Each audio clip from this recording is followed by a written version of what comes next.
à noite, a gente até exibiu novamente o trecho da entrevista coletiva da Erika Hilton sobre essa PEC aqui, a PEC que busca colocar fim à escala 6x1. Enquanto ela falava, era possível ouvir as explosões, né?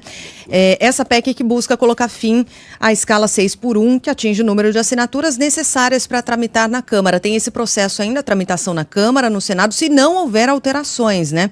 É aquela proposta que inclui na Constituição, muda, portanto, na Constituição, a carga horária máxima passaria a ser de 36 horas semanais. Hoje, na nossa Constituição, o que está descrito de até 44 horas semanais. Conta tudo pra gente, em que pé estamos, o calor dessa discussão. Olha, Sheila, esse deve ser um assunto que só deve tramitar em 2025 mesmo, tá? Apesar da gente ter tido essa rápida ali aceitação, né, por parte dos parlamentares, não deve entrar neste fim de ano. A gente tem outras propostas muito mais importantes, né? Apesar de ter gerado uma forte aí, reação de todos os setores, inclusive do setor econômico também, diante dessa possibilidade de mudança, mas fato é que nos bastidores, ouvindo ali parlamentares, esse assunto então fica para o próximo ano. No entanto, as movimentações nas redes sociais, entre os parlamentares, ele vem ganhando força. A gente tem falado bastante sobre isso, né? E só para reforçar e explicar para o nosso ouvinte, uma PEC, ela, antes de ser registrada no sistema do Congresso, precisa de um apoio mínimo de parlamentares. E aí na Câmara, o número é de 171 assinaturas e a proposta já conta com mais de 200 assinaturas, principalmente de deputados da base governista e do chamado Centrão. O texto original prevê uma redução da escala para um regime de 4x3, o que significa 3 dias de descanso para 4 dias trabalhados, e há um entendimento de que uma nova proposta nestes moldes não deve ser apresentada, tá? Mas o principal objetivo é acabar com esse regime que você ressaltou de 6x1, que hoje a gente tem, que só permite um dia de descanso para o trabalhador após 6 dias de trabalho. A deputada Erika Hilton, apesar da situação atual ser favorável para o texto, disse que o trabalho de articulação vai continuar, ainda é um caminho longo, né? Começam as discussões, ainda tramita por comissões, e após protocolado, uma PEC precisa de 308 votos na Câmara dos Deputados e 49 no Senado, sendo votada em 2 turnos nas 2 casas para ser efetivada.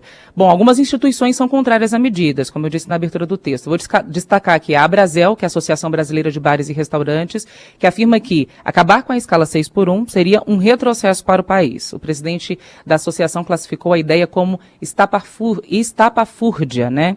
É o Paulo Soumuti. E a Confederação Nacional da Indústria acredita que a melhor solução para isso é através de acordos coletivos e não por imposição da lei. Então já viram aí, né, que o caminho vai ser longo, a discussão é acirrada, porque a gente tem, de um lado, os trabalhadores que, pela maior parte, defende que isso melhora a qualidade, melhora o andamento no trabalho, melhora até a disposição e a entrega em serviço, mas, por outro lado, tem as empresas dizendo que isso não é possível, que aí mexe com contratação, mexe com mais mão de obra, né? A partir do momento que você muda a escala de um funcionário, você tem que ter outro funcionário para fazer essa substituição. Então é um caminho longo e provavelmente um assunto que deve ganhar mais força só no calendário de 2025. É o que dizem os setores, e aí a Thalita já citou alguns deles, né? Há uma discordância entre setores, mas especialmente os dos serviços têm reagido muito mal, né? Como é que consegue adaptar isso? E aí quando a gente fala de serviços, a gente está falando da padaria da esquina, que emprega, né? E como ela vai conseguir se adaptar? Quando você fala de grandes empresas ou da Faria Lima, essa adaptação ela é muito mais possível, né? Você está falando de grande multinacional e tal, mas desse comércio, da 25 de março, que emprega, como é que essas pessoas vão assumir esse custo para fazer essa adaptação? Esse é um questionamento que tem sido feito pelas próprias associações. Vão empurrar ainda mais gente para a informalidade? De fato vão conseguir contratar para suprir essa presença de mais funcionários ao longo dos dias, em algo que funciona o tempo todo? O setor de serviços é assim, funciona o tempo todo. Eu estava vendo aqui o presidente interino da Associação Brasileira de Bares e Restaurantes falando, Leonel Paim, ele dizendo que a mudança da jornada de trabalho seria inevitável quando você pensa na melhor qualidade de vida, na tendência que acontece pelo mundo, mas da forma como está sugerida, vai causar sim mais impactos nos pequenos negócios no curto e médio prazo, porque eles têm menos condições de ter esse aumento de custos e vão acabar ou repassando ou absorvendo esses custos adicionais. São muitos Brasis, né? Eu estava ouvindo o OINEG ontem. O OINEG citava o setor bancário. O setor bancário tem uma mão de obra qualificadíssima, quase toda ela com diploma universitário, né? Com curso superior, quase toda. Quer dizer, ali é fácil. Ali você consegue ter uma escala de trabalho de 5 horas, por exemplo, 6 horas por dia, 5 dias por semana, e manter a produtividade. E o setor de construção civil, né, que não é tão qualificado assim, aliás, é baixíssima qualificação no Brasil. É bem diferente, é bem mais complicado. Infelizmente, a gente, mais uma vez, caiu na vala da ideologia, da disputa esquerda-direita. Né? Ou é uma proposta... Qual foi o adjetivo usado? Estapafúrdia, né? Não é estapafúrdia. Correto. Não é uma proposta estapafúrdia. É um caminho que o mundo civilizado tem traçado, tem buscado. Né? Tem buscado com dificuldade, aos solavancos, aos trancos e barrancos, mas não tem nada de estapafúrdio. Mas também não dá para você transformar aqueles que querem mais discussão, mais debate, nos novos escravocratas.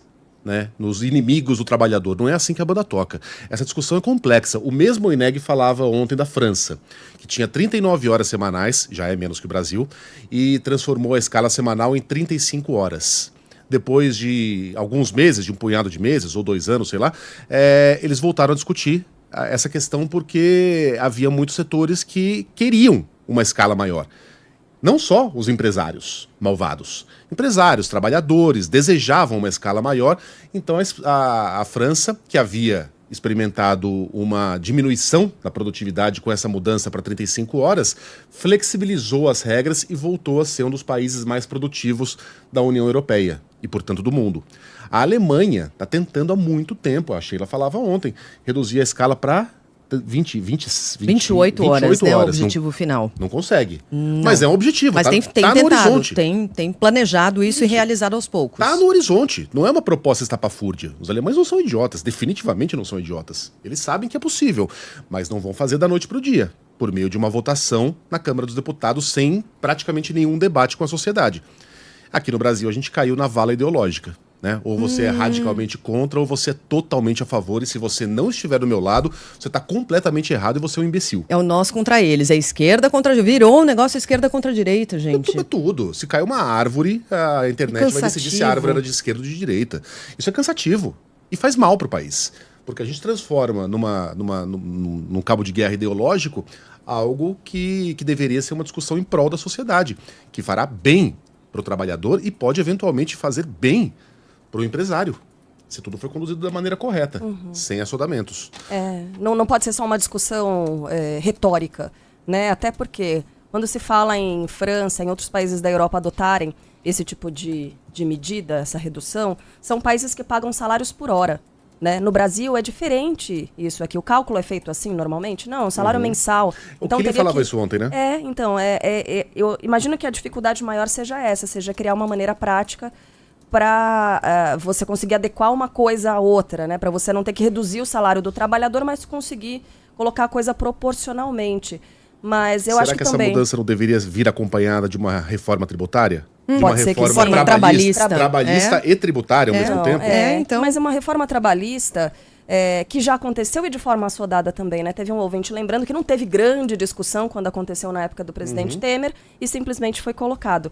Eu acho que a gente tem que pôr esses contrapontos aqui. E outra coisa também é que assim, a gente está colocando números e que são importantíssimos para a manutenção da nossa economia, mas ao mesmo tempo a gente coloca no mesmo... E aí, veja, concordo com tudo isso e dá para colocar no setor bancário, você consegue implementar medida como essa de forma mais tranquila do que na construção civil, mas quando você pega esses trabalhadores, a qualidade de vida de uma pessoa que tem um diploma universitário e que passa no máximo meia hora, 40 minutos no trânsito para chegar até a sua casa e consegue estudar depois e vai sempre evoluindo na carreira, é muito diferente da chance de uma pessoa que não conseguiu concluir o ensino médio, que passa 2, 3, 4 horas no trânsito para conseguir chegar até o trabalho, vai ter que trabalhar nesse esquema 6x1 e não tem uma projeção de melhora na carreira. Aquilo ali é o que ela vai ter para o resto da vida dela. Ela não tem essa possibilidade, oportunidade de evoluir. Então, para além dos números, eu acho que essa questão humana que é, né, Sheila, o cerne da questão, claro, que é o ponto principal dessa discussão toda,